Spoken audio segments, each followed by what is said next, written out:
4 heures d'espoir, puis un silence funèbre. Que s'est-il réellement passé à Cotonou cette nuit-là? Au cœur de la nuit du 7 décembre, le Bénin a vacillé. Un petit groupe de soldats a pris d'assaut les ondes de la télévision nationale. Leur déclaration est brève, leur promesse fracassante. Patrice Talon n'est plus au pouvoir. La vague révolutionnaire venue du Sahel aurait enfin touché le golfe de Guinée. Mais à l'aube, tout s'écroule. Les mutins sont arrêtés, le régime reprend la main, la ville s'enfonce dans la peur et l'incertitude. Pourquoi ce coup d'État, tant attendu, s'est-il effondré en quelques heures alors qu'ailleurs la contestation populaire tient tête? Les forces loyalistes, soutenues par des alliés étrangers, ont répliqué avec une rapidité implacable. Rien n'a été laissé au hasard. Avions nigérians prêts à intervenir, blindés postés dans les rues, communication coupée. Le scénario donne le vertige, tant il semble parfait, presque trop, comme si l'échec avait été prévu, voire orchestré par ceux qui contrôlent l'appareil d'État. Faut-il parler de l'improvisation naïve de quelques officiers isolés, ou bien d'un piège méticuleux, un appât pour attirer les opposants les plus dangereux et les neutraliser? Les analystes murmurent que ce type de manipulation a déjà servi ailleurs. On laisse croire au changement, puis on frappe vite et fort. En une nuit, le régime ne se contente pas de survivre. Il s'affirme prêt à purger l'armée et à museler toute voix dissidente à l'approche des échéances cruciales. Ce qui s'est joué cette nuit dépasse le fiasco d'un groupe d'hommes armés. C'est un signal d'alarme. Tant que stabilité rimera avec oppression, tant qu'on confondra retour à l'ordre et retour à la liberté, on restera prisonnier de l'engrenage néocolonial. Le prix, c'est la répétition de désillusions, l'enfermement dans un système où le silence n'est qu'un masque pour la peur. Mais pour mesurer la portée de cet échec, il faut plonger dans les faits précis et le contexte explosif de la région. Revisitons ensemble cette nuit fatidique et dévoilons ce que cache vraiment le retour à la normale. Avant de dérouler les heures décisives, il faut comprendre d'où vient la tension et ce que révèle ce coup d'État avorté sur la dynamique du pouvoir au Bénin. Plongeons dans les coulisses de cette nuit où tout a semblé basculer. La nuit du 7 décembre, tout a basculé en l'espace de quelques heures. Mais pourquoi cette nuit-là? Peu après minuit, des militaires masqués envahissent l'antenne de la télévision nationale. En direct, ils proclament la chute du président Patrice Talon. Pour la première fois depuis longtemps, le peuple béninois croit que l'histoire s'accélère, que la vague sahélienne a franchi la frontière. Mais avant même le lever du jour, l'illusion s'effondre. L'armée loyaliste reprend le contrôle en un temps record. Les mutins sont arrêtés sans combat sérieux, les caméras s'éteignent, Talon réapparaît, froid, intact. 4 heures seulement, un coup d'État foudroyant, détruit avant d'avoir existé. Pourquoi un tel échec là où, au Niger et au Burkina Faso, les putschistes ont tenu bon? Là-bas, la rue s'est emparée des places, défiant la peur, brandissant des drapeaux. À Cotonou, le silence a résonné, criblant la solitude des mutins. Le Bénin n'est pas un simple pion. C'est le poumon du Sahel, la clé d'accès à la mer pour tout un hinterland asphyxié. Si le Bénin bascule, c'est tout le corridor stratégique qui s'ouvre. Ports, routes, oxygène économique des voisins enclavés. Un enjeu crucial, le pipeline béninois, artère pétrolière reliant le Niger à l'Atlantique, traverse des territoires sous tension. Le port de Cotonou, véritable cœur logistique, est l'objet de toutes les convoitises. La frontière avec le Nigeria, immense, rend chaque mouvement explosif. Ici, le moindre incident est guetté par les puissances étrangères. Car dès les premières minutes du coup, l'alerte franchit les frontières. Des avions de chasse nigérians décollent, prêts à intervenir. Les officiers français et américains mobilisent leur réseau. Les conseillers militaires affluent à la présidence, verrouillent les communications, supervisent la riposte. Ce n'est pas la défense d'un président, c'est la protection d'un verrou géopolitique. Si le Bénin tombe, la ceinture d'endiguement du Sahel saute. La France perd un corridor vital, le Niger brise le blocus et les cartes de la région sont rebattues. Ce que l'on tait derrière le récit officiel, c'est que la rapidité de l'échec tient moins à la faiblesse des mutins qu'à la force d'un système international prêt à tout pour préserver ses intérêts. La moindre fissure menace non seulement un régime, mais tout un modèle de domination. Fermer les yeux sur la carte géopolitique du Bénin, c'est accepter la perpétuation d'une pauvreté organisée, une dépendance imposée, une liberté confisquée pour des générations entières. Mais derrière ce revers, une question brûle. La lutte pour la souveraineté peut-elle triompher face à de tels engrenages? Pour comprendre, il faut remonter aux racines de cette nuit, explorer les failles et questionner les choix des acteurs. Derrière l'image brillante du putsch, la réalité est bien plus sombre. Un suicide stratégique. Ce n'était pas une révolution, mais une opération improvisée, condamnée dès ses premiers pas. Première faute fatale. Les mutins ont pris la télévision nationale, oubliant le reste. Le palais présidentiel, l'aéroport international, les réseaux de communication, tout cela est resté entre les mains du régime. Une allocution à l'écran ne vaut rien si l'adversaire tient toujours les armes, les radios et les téléphones.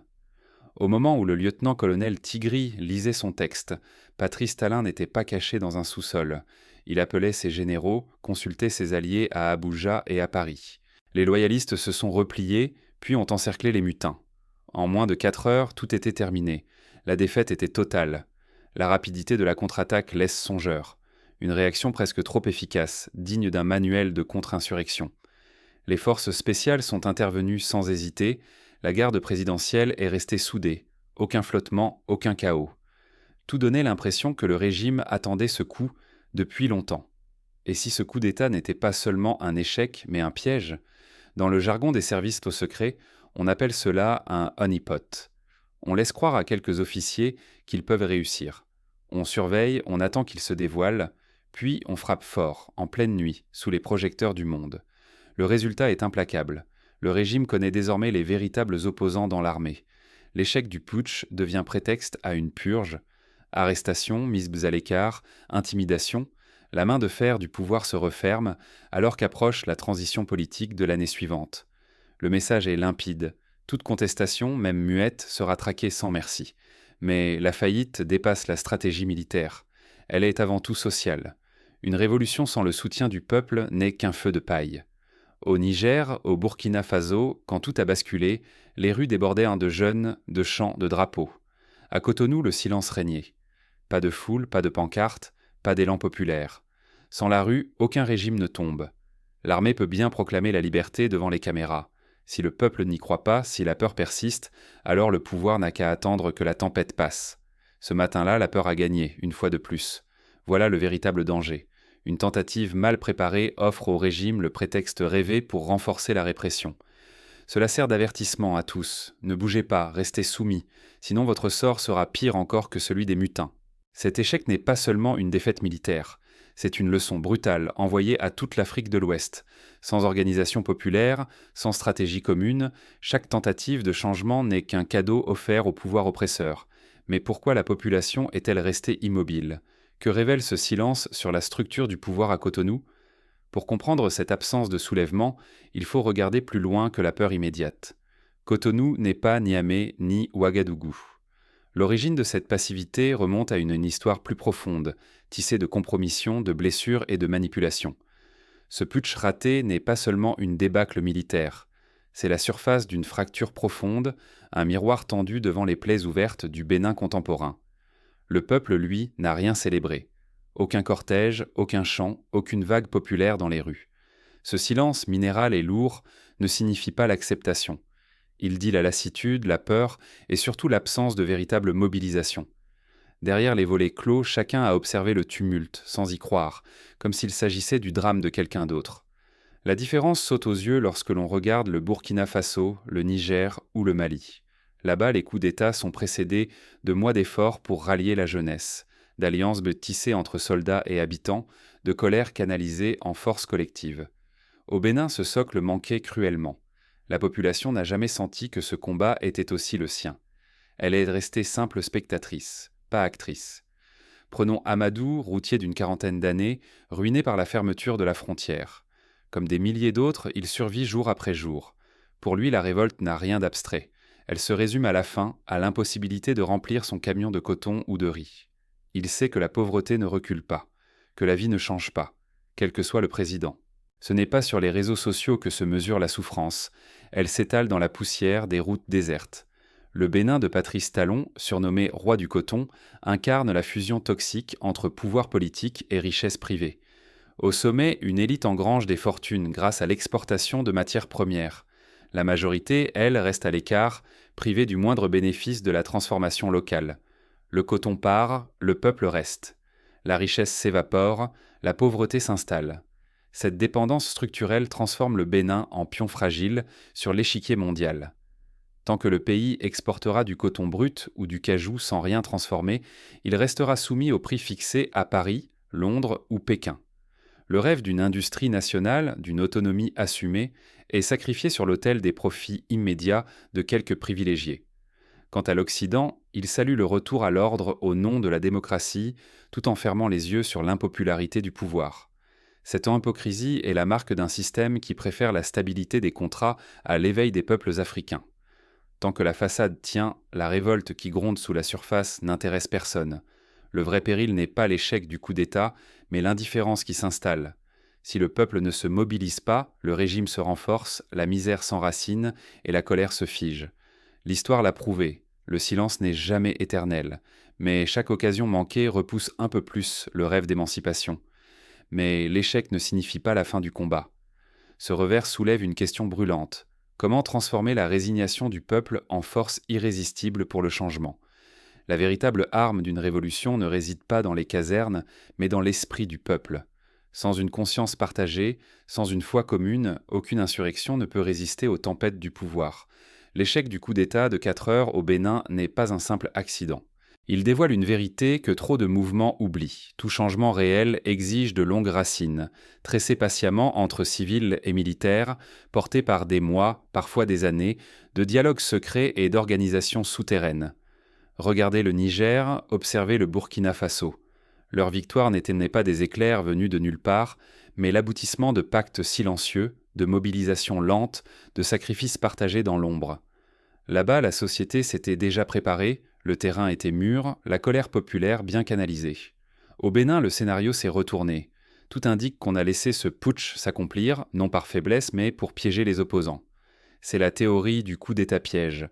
Tolérer la tentative afin de dévoiler les réseaux dissidents, puis écraser brutalement pour justifier la répression. Ce n'est pas la restauration de l'ordre qu'on poursuit, mais la traque de l'espérance, la peur du réveil populaire. Les purges commencent alors. Les arrestations, les disparitions, les menaces, tout cela sert à étouffer la moindre étincelle. Mais l'histoire le prouve, plus la répression s'abat, plus la colère enfle en silence. La purge ne sème pas la loyauté, elle irrigue le ressentiment. Au Ghana, après les premiers coups d'État avortés, en Russie, après les défaites de 1905, en Afrique du Sud, face à l'apartheid, chaque défaite forge la mémoire et approfondit la soif de liberté. Au Bénin, la défaite d'aujourd'hui ralentit la vague, mais ne l'arrête pas. Le sentiment d'appartenance régionale, la solidarité avec le Sahel, la soif d'indépendance restent vivaces. Le fleuve de la souveraineté n'a pas tari. Il a seulement été temporairement endigué par la peur et la force. Mais aucune autorité fondée sur la terreur ne dure toujours. L'histoire finit par rattraper les régimes qui confondent silence et consentement. Le vrai danger serait d'oublier la leçon. Ne rien apprendre, c'est condamner la lutte panafricaine à errer sans fin dans la cage néocoloniale. La victoire ne viendra ni d'un coup d'éclat isolé, ni de la violence improvisée, mais d'une prise de conscience collective, d'une unité forgée dans l'épreuve, d'une stratégie ancrée dans les réalités populaires. Alors la question devient brûlante, que peut-on bâtir sur cet échec ?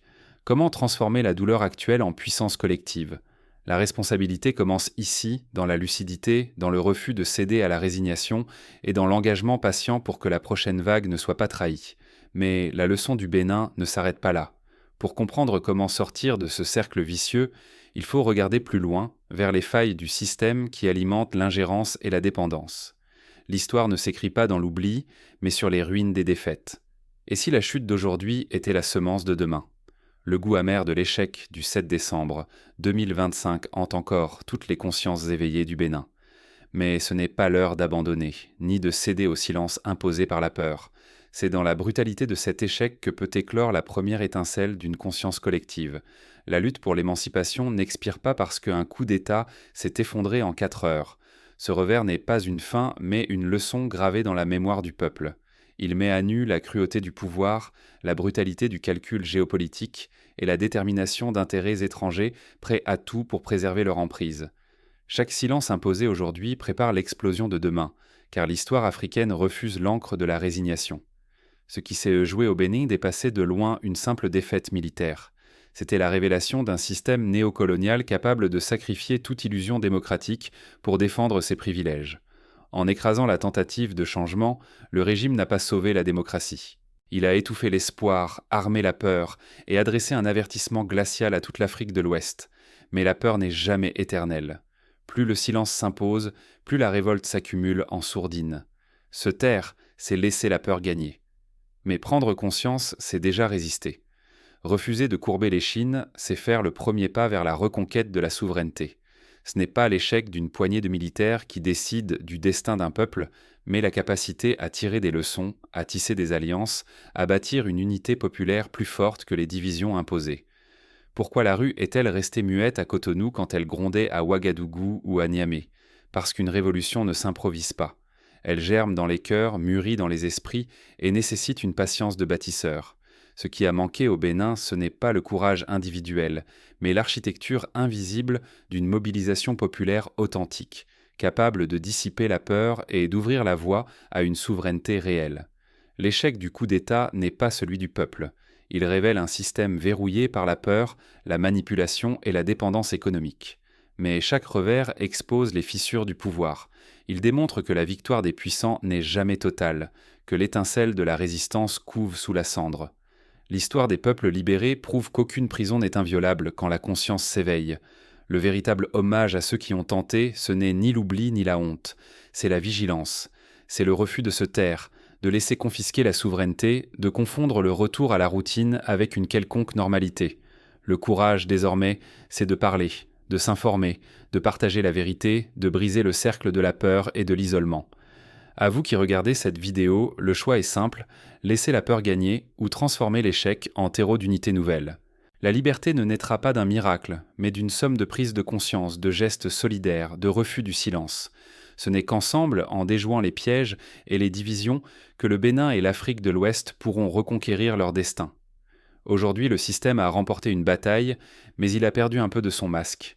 Le peuple a perdu une illusion, mais a trouvé un miroir douloureux. La prochaine étape n'est pas de pleurer la défaite, mais de s'organiser, de comprendre la puissance de l'information, d'oser rêver d'une révolution populaire qui ne soit plus confisquée. La véritable victoire viendra quand le peuple comprendra que le silence est un choix politique et que la division fait le lit de la servitude. C'est le moment d'allumer la lumière dans les esprits, de tisser des réseaux d'information, de forger une solidarité qui traverse les frontières et les peurs. Car l'histoire ne récompense jamais les spectateurs, mais ceux qui osent transformer leur défaite en appel à l'unité. Si la nuit a été longue à Cotonou, elle annonce peut-être l'aube d'une conscience nouvelle. Aujourd'hui, c'est à vous d'écrire la suite.